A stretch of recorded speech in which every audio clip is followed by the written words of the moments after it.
Urusan kita adalah memastikan bahwa kejadian ini mesti dibongkar karena di dalamnya ada persembunyian kejahatan.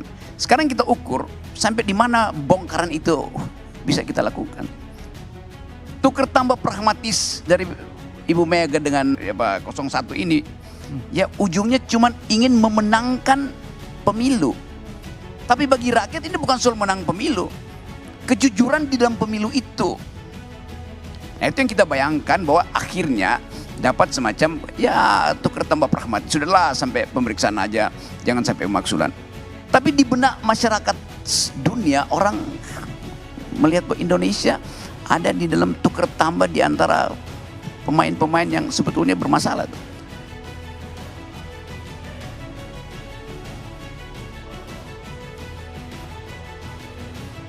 Sahabat hukum, kita bertemu kembali di kanal YouTube Juristan Legal Indonesia yang membahas masalah politik dan hukum terkini, dan mari kita kupas beberapa hal yang telah terjadi pada situasional masalah hukum dan politik yang saat ini kurang dalam keadaan baik-baik saja. Sahabat hukum, pasca pemilihan umum, suasana kebatinan arus bawah sangat kondusif terutama di tingkat akar rumput. Namun justru sebaliknya di tingkat elit politik justru semakin sibuk menggaduhkan diri dalam sebuah frame debatable dan tarik ulur tentang hak angket, pemakzulan, serta persiapan gugatan ke Mahkamah Konstitusi, kawan. Terkait hak angket, barang tersebut sepertinya akan layu sebelum berkembang dan hanya akan menjadi konsumsi politis belaka bagi para penguasa yang saat ini dari sisi waktu impossible dapat terlaksana. Hak angket bukanlah sebuah momok yang harus ditakuti, kawan, karena hal tersebut merupakan suatu bentuk pertanggungjawaban hukum dan moral pemerintah kepada rakyatnya. Karena inilah sebuah audit bagaimana kinerja pemerintah, bagaimana dia melakukan apa sesuai dengan harapan dan regulasi. Kami berharap publik jangan terpengaruh, terpancing dan terbawa emosional, dan tetaplah rasional dengan munculnya berita-berita hoax tentang kecurangan yang disebut tendensius dan adanya dirty food. Cerita tersebut perlu dengan bijak kita gali, kita dalami kebenarannya apakah bisa dipertanggungjawabkan secara hukum. Namun jika tidak hanya omon-omon saja, maka dirty food akan berubah menjadi dirty provokator, yang hal tersebut tentu ada pertanggungjawaban hukum dan etik serta yang lainnya, kawan. Perlu diketahui bahwa kondisional demokrasi kita yang saat ini kurang baik-baik saja dan dipandang sangat carut-marut.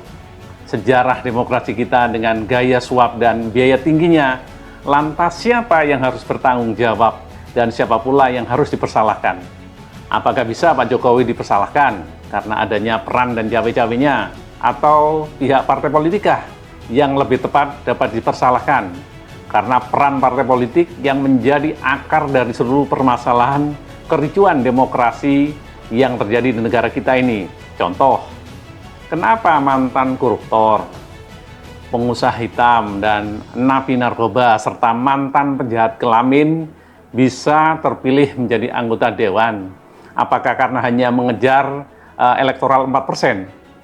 Sementara politisi yang saya sebut ini agak berani, yaitu Nasdem, saudara Irma Suryani, dengan lantang menyindir PDIP, bagusnya Partai Demokrasi Indonesia Perjuangan ini menjadi oposisi saja karena sangat bagus dan akan betul-betul membela wong cilik.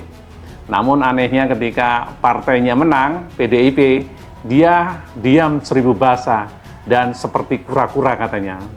Irma juga mengaku untuk bisa duduk menjadi anggota dewan, dia harus mengeluarkan uang sekian miliar, dan hal senada juga disampaikan oleh para politisi PDIP di tingkat DPRD daerah hingga pusat, miliaran rupiah.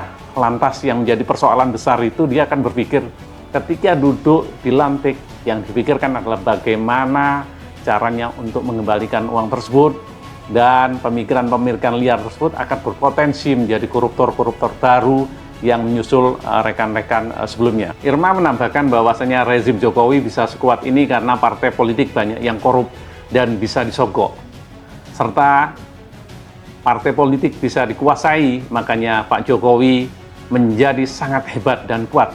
Coba kalau partai politiknya enggak berlaku pragmatis dan tidak korup, maka nggak bakalan negara ini digenggam dan diatur-aturnya dengan kuat. Kesesatan demokrasi saat ini dijumpai di mana-mana, dan yang lebih penting lagi adalah esensinya bukan untuk mengejar dan mencari menang-menangan dan siapa yang kalah, namun kita harus segera mencari sebuah formula solusi terbaik bagi bangsa dan negara. Yang menjadi pertanyaan besarnya adalah bagaimanakah langkah kita ke depan, dan Bung Hatta mengatakan perlu adanya ekstra parlementer untuk membangun, menata sebuah tatanan demokrasi yang sedang dalam keadaan carut-marut dan tercerai-berai ini. Publik tanah air menanti segera dilakukan adanya perbaikan menyeluruh di tubuh partai politik di Indonesia. Dan hal tersebut semuanya tergantung niat tulus dan kebesaran dari para ketua partai, karena baik buruknya negeri ini tergantung kepada tangan mereka. Perlu diketahui kawan, peran pemerintah yang terlalu absolut posisinya akan menjadi diktator. Maka harus ada pihak yang mengambil porsi oposisi. Kalau nggak ada oposisi, maka pemerintah akan menjalankan dengan tangan besi semuanya sendiri, seperti peran di Indonesia saat ini. Dirasa peran oposisi sangat banci. Sebaliknya banyak dijumpai mereka melempar batu sembunyi tangan, maling teriak maling, dan bermunculan pahlawan-pahlawan baru yang mengatasnamakan kepentingan rakyat, yang mengatakan dirinya paling bersih dan paling benar serta paling bijak. Berdasarkan kondisi tersebut, mari kita telusuri dari akar masalahnya, seperti biangnya berasal dari produk undang-undang yang dibuat oleh DPR bersama pemerintah, yang kesemuanya telah sepakat ikut-ikutan berjamaah mengesahkan, menandatangani. Contohnya yang saat ini menjadi gaduh adalah masalah Bansos dan IKN yang ternyata telah disahkan oleh semua parpol. Salam demokrasi.